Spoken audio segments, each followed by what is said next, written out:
अवंतीबाई लोधी वीरांगना रही। फातिमा शेख और सावित्रीबाई को याद करना दिल्ली विश्वविद्यालय से एक निष्कासित ठेके पर प्रोफेसर के लिए कितना महत्वपूर्ण है, इसे जो मैं महसूस कर रहा हूँ वो शायद मैं लफ्जों में बयान नहीं कर सकता। जब हमने इनकी बात की, उस कलम और किताब को बचाने के लिए अपनी कक्षाओं से बाहर निकलकर नागरिक होने की जिम्मेदारी निभाने की कोशिश की। सच को सच और गलत को गलत कहना जिस तालीम का मकसद होता है, शिक्षा का मतलब केवल डिग्रियों का कागज का पन्ना नहीं, वो एक चेतना है, वो एक वैज्ञानिक चेतना, नागरिक बोध की चेतना।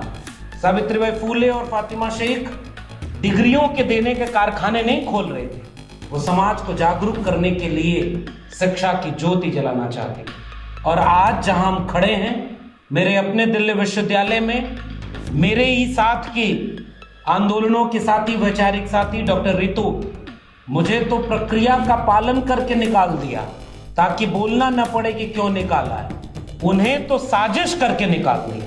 जिन बच्चों से कंप्लेन कराई थी डॉक्टर रितु के खिलाफ, जांच में पता चला कि वो बच्चे तो दिल्ली विश्वविद्यालय के कॉलेज के विद्यार्थी नहीं, नाम फर्जी, रोल नंबर फर्जी और जातिगत अपमान के साथ उन्हें निकाला। दिल्ली पुलिस चार्जशीट दाखिल हो गई है और जिस प्रिंसिपल को जेल में होना चाहिए वो दिल्ली विश्वविद्यालय एक कार्यक्रम आयोजित कर रहा है।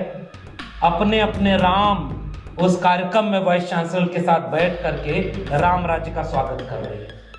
और आज डॉक्टर रितु अपने न्याय के लिए सड़क पर संघर्ष कर रही है। ये है अमृतकाल के विश्वविद्यालयों का हाल, क्योंकि विषय महिलाओं से जुड़ा हुआ है और हम जानते हैं कि जिस महिला आरक्षण की बात होती है और महिला कोटा विद इन कोटा, और उसका वो किस्सा कि जब सदन में खड़े होकर लालू, मुलायम और शरद यादव ने विरोध किया तो उन्होंने कहा था 3 यादवास अगेंस्ट वुमेन रिजर्वेशन, जबकि शरद जी ने खड़े होकर कहा कि 33% क्या 50% करना है तो 50% रिजर्वेशन महिलाओं को दो, लेकिन कोटा विद इन कोटा के साथ ये मांग होनी चाहिए। लेकिन अखबार में कौन, टेलीविजन में कौन, और महिला विरोधी घोषित कर दिया। आज का सबसे बड़ा एजेंडा इस देश का क्या है कि मंदिर बन गया और वहीं बन गया, राम राज्य आ रहा है। और राम राज्य में एक लक्ष्मण यहां खड़ा होकर पूछ रहा है कि वंचितों और शोषितों की जगह कहां है। ये विडंबना और विरोधाभास है। एक तरफ राम राज्य है ना, मेरी झोपड़ी के भाग आज खुल जाएंगे, राम आएंगे, गाने बज रहे। और आज ही जिले इलाही का एक भाषण हुआ है। मैं जब जिले इलाही कह रहा हूं तो समझ तो रहे ना किसको कह रहा हूं, क्योंकि वैचारिक मंच पर नाम नहीं लिया जाता बहुत हल्के लोगों का, या नाम सावित्रीबाई फूले का लिया जाता। उन्होंने कहा कि बहुत दिनों तक वो टेंट में थे तो उन्हें बहुत पीड़ा है, काश बचपन में मैं भी ऐसे टेंट के घर में रह पाता। शायद उन्हें नहीं दिखता कि आज भी इस देश की बहुसंख्यक वंचित शोषित जमात के लोग टेंट जैसी झोपड़ी के घर में रह रहे हैं, जिनमें अभी कोई उजाला नहीं पहुंचा है। और उनकी हकमारी इतनी ज्यादा हुई है कि वही जिले इलाही घोषणा करता है कि 5 किलो अनाज अगले 5 साल तक 80 करोड़ लोगों को मुफ्त में मिल रहा है। यह है अमृतकाल का भारत। आज चूंकि वक्त ऐसा है कि ये सारी बातें बोल दीजिए तो लोगों की भावना आहत हो जाती है, और इस पर भावना नहीं आहत होती कि जो राम को लाए हम उनको लाएंगे। राम किसको लाए थे और कौन राम को ला रहा है? धर्म कहां खड़ा भाई? जिले इलाही की 1000 फोटो लगी है और राम की 1 फोटो लगी हुई है। देखा आपने वो तस्वीर? इससे भावना आहत नहीं होती। बहुत बहुत धन्यवाद ओबीसी महासभा के सभी आयोजन समिति के सदस्यों का और सभागार में मौजूद आप सभी लोगों का अभिवादन। आज ऐसे वक्त में हम यहाँ इकट्ठे होकर हक अधिकार की बात कर रहे हैं, जिस वक्त देश में धर्म का काम करने वाले राजनीति कर रहे हैं और राजनीति का काम करने वाले धार्मिक काम में लगे हैं। ऐसे वक्त में 3 आइकॉन जो पूरे बहुजन आंदोलन की हैं, माता सावित्रीबाई फुले, फातिमा शेख और अवंतीबाई लोधी, उन्हें याद कर रहे हैं उस वक्त जिस वक्त इस देश में मणिपुर में महिलाओं को निवस्त करके घुमाया जा रहा हो और जिल्ले इलाही खामोश हो, बिल्किस बानो के बलात्कारियों को रिहा कर दिया जा रहा हो, उन्हें फूल माला से स्वागत किया जा रहा हो, और जब सुप्रीम कोर्ट इस पर लताड़ लगाए तो कहा जा रहा हो कि वो फरार है। ऐसे वक्त में हम उन आइकॉन को याद कर रहे हैं जिन्होंने आइडिया ऑफ इंडिया के जरिए ऐसा भारत बनाया जिसमें कम से कम ऐसे दृश्य नहीं होने चाहिए थे। मगर अफसोस कि हम सावित्रीबाई फुले के सपनों का भारत अभी नहीं बना पाए। अवंतीबाई लोधी वीरांगना रही। फातिमा शेख और सावित्रीबाई को याद करना दिल्ली विश्वविद्यालय से एक निष्कासित ठेके पर प्रोफेसर के लिए कितना महत्वपूर्ण है, इसे जो मैं महसूस कर रहा हूं वो शायद मैं लफ्जों में बयान नहीं कर सकता।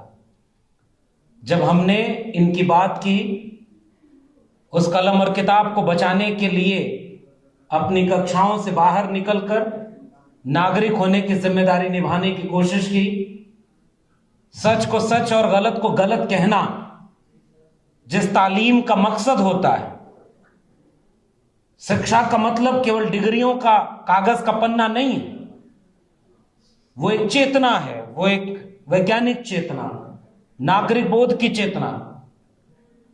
सावित्रीबाई फुले और फातिमा शेख डिग्रियों के देने के कारखाने नहीं खोल रहे थे, वो समाज को जागरूक करने के लिए शिक्षा की ज्योति जलाना चाहते थे।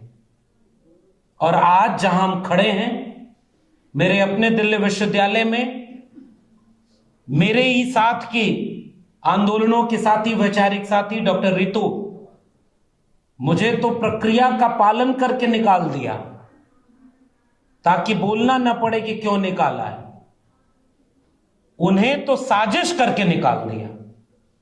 जिन बच्चों से कंप्लेन कराई थी डॉक्टर रितु के खिलाफ, जांच में पता चला कि वो बच्चे तो दिल्ली विश्वविद्यालय के इस कॉलेज के विद्यार्थी नहीं है।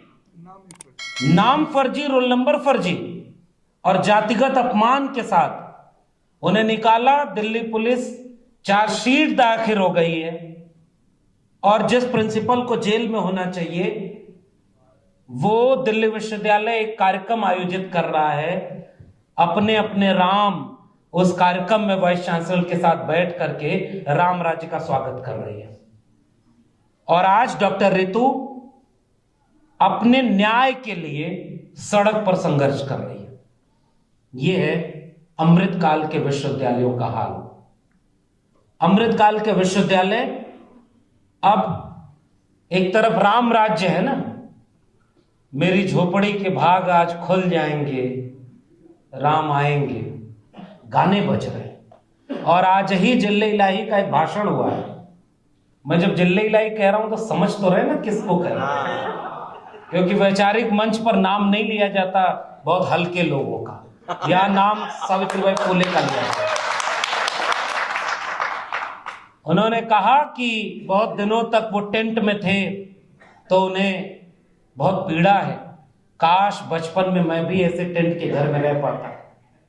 शायद उन्हें नहीं दिखता कि आज भी इस देश की बहुसंख्यक वंचित शोषित जमात के लोग टेंट जैसी झोपड़ी के घर में रह रहे हैं जिनमें अभी कोई उजाला नहीं पहुंचा है। और उनकी हकमारी इतनी ज्यादा हुई है कि वही जिले इलाही घोषणा करता है कि 5 किलो अनाज अगले 5 साल तक 80 करोड़ लोगों को मुफ्त में मिलता रहेगा। यह है अमृतकाल का भारत। सपने दिखाए गए थे कि 2 करोड़ रोजगार मिलेगा, सपने दिखाए गए थे कि 15 लाख हर अकाउंट में आएंगे, सपने दिखाए गए थे कि 100 स्मार्ट सिटी, स्मार्ट गांव बनेंगे, सपने दिखाए गए थे कि पढ़ेगा इंडिया तो आगे बढ़ेगा इंडिया। और हकीकत यह है कि अब चुने हुए नेताओं का काम अब रह गया है कि धार्मिक स्थलों का उद्घाटन करें। आज का सबसे बड़ा एजेंडा इस देश का क्या है कि मंदिर बन गया और वहीं बन गया, राम राज्य आ रहा है। और राम राज्य में एक लक्ष्मण यहां खड़ा होकर पूछ रहा है कि वंचितों और शोषितों की जगह कहां है। यह विडंबना और विरोधाभास है। हम जानते हैं कि राम राज्य लोकतंत्र नहीं था। हम चाहते हैं कि इस देश में कोई राज हो तो वो संविधान का राज हो और दूसरा कोई राज नहीं। उस संविधान ने सबको बराबर का हक दिया। उस संविधान ने यह हक दिया कि जिसे मंदिर बनाना है, मंदिर बनाने वाले, मंदिर में आस्था रखने वाले मंदिर बनाए और उसका कार्यक्रम करें। मस्जिद बनाने वाले उसका काम करें, चर्च और गुरुद्वारे वाले अपने धर्म का प्रचार करें। यह संविधान इसकी इजाजत देता है। लेकिन जनता का वोट लेकर के सत्ता पाने वाले स्कूल, कॉलेज, विश्वविद्यालय बनाए, इसके लिए भारत का संविधान लिखा गया था। और वो लोग केवल धार्मिक काम कर रहे हैं और उनकी बिकी हुई मीडिया दिल्ली विश्वविद्यालय के इन प्रोफेसरों के किस्से को नहीं कहेगी कि एक विश्वविद्यालय के प्रोफेसर आज किस स्थिति में खड़े हुए। और आज ओबीसी महासभा का कार्यक्रम है। जिस व्यक्ति ने गुजरात का मुख्यमंत्री रहते हुए कभी अपनी जाति नहीं बताई थी, और जब उसे प्रधानमंत्री बनना हुआ तो उसने कहा कि मैं ओबीसी मां का बेटा हूं। और जब 2019 आया तो उसने कहा कि मैं तो अति पिछड़ी मां का बेटा हूं। और जब इस देश के लोगों ने कहा कि आप ओबीसी हो तो एक अच्छा काम करा लो, इतिहास में तुम भी अमर हो जाओ, कि जाति जनगणना करा लो, अचानक बोला कि जाति तो होती ही नहीं है। यह है इस देश की हकीकत। और अपने आप वो समझ में आ गया। और मैं तो, चूंकि विषय महिलाओं से जुड़ा हुआ है और हम जानते हैं कि जिस महिला आरक्षण की बात होती है, इस देश में अपमान किया गया, इसलिए जातियां जिंदा हैं और अब सम्मान की लड़ाई लड़ना चाहती हैं। इसी देश में कर्पूरी ठाकुर जब मुख्यमंत्री थे, चुने हुए मुख्यमंत्री थे, राम नरेश यादव चुने हुए मुख्यमंत्री थे, तो यहां से गाली इन्हें दिल्ली के गलियारों से चली करती थी कि दिल्ली से चमड़ा भेजा संदेश, बार बनावे कर्पूरी और भैंस चरावे राम नरेश। वो इतिहास इसी देश का है और बहुत पुराना नहीं है, 30-40 साल 50 साल हुआ है मुश्किल से। बीपी मंडल साहब के विरासत के सूरज मंडल साहब यहां बैठे हुए हैं। वो बार बार इतिहास इस देश के ओबीसी लोगों को बताने की जरूरत है। वो तो जमींदार परिवार के थे, आर्थिक और सामाजिक रूप से बहुत सक्षम थे। और जब बीपी मंडल साहब मुख्यमंत्री थे और गंगा में आग लग गई तो बिहार के सदन में खड़े होकर एक आदमी ने कहा कि शूद्र मुख्यमंत्री बनेगा तो गंगा में आग नहीं लगेगी तो क्या होगा। बीपी मंडल साहब ने कहा कि देखो, हम तो मुख्यमंत्री बने हैं, गंगा में आग लगी है, तेल रिसने से लगी है, लेकिन हमारे यहां होने से तुम्हारे सीने में जो आग लगी है इसे हमें और भड़काना है ताकि बराबर का समाज बनाया जा सके। आज उसी बिहार, उसी इतिहास को याद करते हुए जब कोटा विद इन कोटा की मांग की गई थी, क्योंकि विषय है महिला आरक्षण का, नई संसद बनाई गई, नया भारत बनाने का ख्वाब दिखाया गया। सुबह ही जिल्ली इलाई ने यह भाषण दिया कि यहां बैठकर यह तय हो जाएगा कि भाषा आपकी बताएगी कि कौन विपक्ष में बैठेगा, कौन पक्ष में बैठेगा। और शाम तक उन्हीं का सांसद, इस देश के चुने हुए मुसलमान सांसद को कटुआ, मुल्ला और आतंकवादी कहता है। यह नई संसद के पहले दिन की घटना है। उस जगह पर आज आप सम्मान और हक की लड़ाई लड़ने आए हैं, इसलिए वंचित शोषित सबकी बात करते हैं। ज्योतिबा फूले और सावित्रीबाई फूले को उनके पिता ने जब घर से निकाला कि स्कूल खोलना और बच्चों को शिक्षा देना धर्म विरोधी काम है, इसलिए घर से निकल जाओ, अपना घर का आंगन खोल दिया था। उसका नाम था उस्मान शेख और उनकी बहन थी फातिमा शेख। उन दोनों ने मिलकर के शिक्षा की ज्योति जलाई। यह है सोशल जस्टिस का आइडिया। सब मिलकर के वो कलम और किताब का भारत बनाना चाहते थे। उस नई संसद में खड़े होकर पहला कानून पेश किया, नारी शक्ति वंदन अधिनियम। और ऐसा नाम दे करके जब मांग हुई कि कोटा विद इन कोटा उसमें होना चाहिए, एक दौर था, और ये आखिरी बात है क्योंकि बहुत वक्त हो गया है, एक दौर था हमारे नेताओं में यह साहस हुआ करता था कि दंगाई रथ के सामने खड़े हो जाएं और रथ अगर न रुके तो रथ चलाने वाले को जेल में डाल दे। यह साहस हमारे नेताओं में एक जमाने में हुआ करता था। हमारे नेताओं में एक जमाने में यह साहस था कि अगर उत्तर प्रदेश के मुख्यमंत्री हैं और मुख्यमंत्री ने कानून की रक्षा की शपथ ली है, संविधान की शपथ ली है, तो कोई दंगाई भीड़ अगर किसी पर हमला करने जा रही हो तो उसको रोकने के लिए, कानून और संविधान को बचाने के लिए अगर गोली चलानी पड़े तो भी चलाने का साहस था। और इन रथ रोकने वाले और गोली चलाने वाले को कभी जेल नहीं हुई। और जो दूसरे मुख्यमंत्री बने वो ओबीसी समाज के थे और उन्होंने शपथ पत्र दिया था संसद में, सुप्रीम कोर्ट में, कि हम विवादित ढांचे पर कोई भी कुछ भी होने नहीं देंगे, और उनके रहते वो हुआ। उन्हें एक दिन की जेल भी होनी पड़ी थी। कानून का राज कहां था और कानून के खिलाफ कौन था? आज चूंकि वक्त ऐसा है कि ये सारी बातें बोल दीजिए तो लोगों की भावना आहत हो जाती है, और इस पर भावना नहीं आहत होती कि जो राम को लाए हम उनको लाएंगे। राम किसको लाए थे और कौन राम को ला रहा है? धर्म कहां खड़ा भाई? जिल्ले इलाही की 1000 फोटो लगी है और राम की 1 फोटो लगी हुई है। देखा आपने वो तस्वीर? इससे भावना आहत नहीं होती। इसलिए आज वक्त ये है, 22 जनवरी को उनकी तरफ से ऐलान होगा कि आज से यह भारत अब राम राज्य में प्रवेश करेगा। 22 जनवरी के बाद इस देश के SC ST OBC का इम्तिहान होगा कि 22 जनवरी के बाद भारत का संविधान कितना बचेगा। इसकी तैयारी हमें करनी है, संविधान को हाथ में लेकर। और महिला कोटा विद इन कोटा, और उसका वो किस्सा कि जब सदन में खड़े होकर लालू, मुलायम और शरद यादव ने विरोध किया तो उन्होंने कहा था 3 यादवाज अगेंस्ट वुमेन रिजर्वेशन, जबकि शरद जी ने खड़े होकर कहा कि 33% क्या 50% करना है तो 50% रिजर्वेशन महिलाओं को दो, लेकिन कोटा विद इन कोटा के साथ ये मांग होनी चाहिए। लेकिन अखबार में कौन, टेलीविजन में कौन, और महिला विरोधी घोषित कर दिया।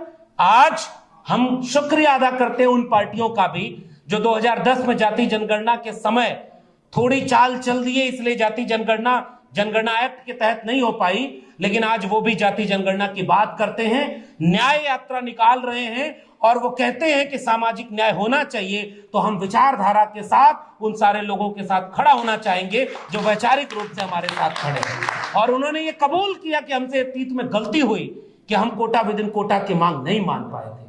तो हम तो जानते हैं दिल बड़ा करने का वक्त है। आज अभी हमारे एक लोग कह रहे थे कि शिकारी आएगा, जाल फैलाएगा, दाना डालेगा, फंसना मत। ये बात तो हम लोग देश में घूम घूम के कह रहे हैं। ओबीसी महासभा के कार्यक्रम में इतने वक्ता क्यों रखे गए? क्योंकि अगर कोई नहीं बोल पाएगा तो कल नाराज हो जाएगा, शाम को ट्वीट करेगा कि अब तो लगता है ओबीसी महासभा टूट जाएगी। वो केवल वही नेता बन रहे हैं, मजबूरी है इनकी। जो नहीं भाषण दे पाएगा वो नहीं कर पाएगा, और जो मैं भाषण दे लिया तो मैं निकल के कहूंगा बड़ा अच्छा कार्यक्रम था। इससे उबरना होगा। नाक बड़ी हो गई हमारी, दिल छोटा हो गया, और इसीलिए वो जो दुश्मन के लोग, वैचारिक दुश्मन लोग हैं, वो हमें आपस में लड़ा लेते हैं। ओबीसी का हक कौन मार गया? इन्होंने खा लिया। भाई जाति जनगणना करा के हमको बता दो, 2 कदम हम पीछे हो जाएंगे। हम तो तुम्हारे हित की बात कर रहे हैं। बिहार सरकार को यहां से क्रांतिकारी सलाम करिए कि उसने जाति जनगणना कराकर बता दिया कि 3% वाले 60% से 90% कब्जा किए हैं, और जो 63% हैं वो 23% भी नहीं कब्जा किए हैं। ये आइडिया ऑफ इंडिया का सवाल है। इसलिए जाति जनगणना आज इस देश में जो भी उठाए इस मांग को, हमें उसके साथ खड़े होने का वक्त है। और 2024 का चुनाव, ये आखिरी बात बोलना चाहता हूं, एक राम दशरथ का बेटा, एक राम है घर घर लेटा, एक राम का सकल पसारा, एक राम सब जग से न्यारा।